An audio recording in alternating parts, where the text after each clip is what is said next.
চিকিৎসকেরা অভিনেত্রী তানিন সুবহাকে clinically death ঘোষণা করেছেন। এই অভিনেত্রী কিশোরী বেলায় মা হয়েছেন। মেয়ের জন্য টাকা আয়ের সহজ রাস্তা খোঁজ করছিলেন, সেই খোঁজেই একসময় শোবিজে আসেন তানিন। ছোটবেলা থেকেই বাবা মায়ের সঙ্গে সৌদি আরবে ছিলেন তানিন সুবহা। সেখান থেকে যখন বাংলাদেশে আসেন 2008 সালে, তখন তিনি ক্লাস 8-এর স্টুডেন্ট, বাবা তাকে বিয়ে দিয়ে দেন। এক কিশোরীর গল্প এখান থেকেই অন্যদিকে মোড় নিতে থাকে। ক্লাস 8-এ পড়ার সময় তার খালাতো ভাইয়ের সঙ্গে বিয়ে হয়। মেয়ের মা হন তানিন সুবহা। কিন্তু বিয়েটা টেকেনি সুবহার। আবার পড়াশোনা করা শুরু করেন। তানিন সুবহা মেয়েকে নিয়েই বাবার বাড়িতে ছিলেন। বাচ্চার খোঁজ নিচ্ছিল না তার বাবার পরিবারের কেউ। বাচ্চাকে ভালো রাখার জন্য তাড়াতাড়ি প্রতিষ্ঠিত হতে চাচ্ছিলেন তানিন সুবহা।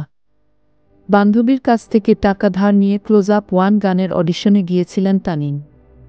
2012 সালে ক্লোজ আপ 1-এ অংশ নেন তানিন সুবহা। কিন্তু সেই প্রতিযোগিতায় বেশি দূর এগোতে পারেননি তিনি। একটা সময় বাদ পড়ে যান। কান্নাকাটি করেন। মায়ের কাছে মেয়েকে রেখে প্রতিযোগিতায় গিয়েছিলেন তিনি। তখন মেয়ের বয়স 6 মাস। Breast feeding করাতেন।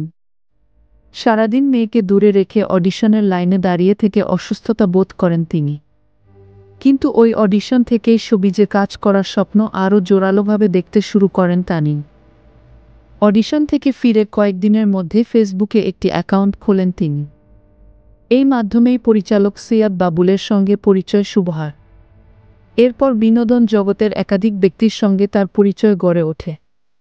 শুরুতে বিজ্ঞাপন, তারপর মডেলিং শুরু করেন। 2014 সালের দিকে আবুল কালাম আজাদ তাকে কল দিয়ে মোশাররফ করিমের সঙ্গে নাটকে অভিনয় করার প্রস্তাব দেন। প্রথম নাটক যমজ-এ মোশাররফ করিমের সঙ্গে জুটি বেঁধে কাজ করেন তানিন সুবহা। তানিন সুবহা অভিনীত 7টি সিনেমা মুক্তি পেয়েছে।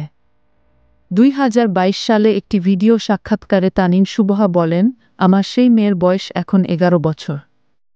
শোবিজে ধীরে ধীরে উপস্থিতি বাড়ছিল তানিনের।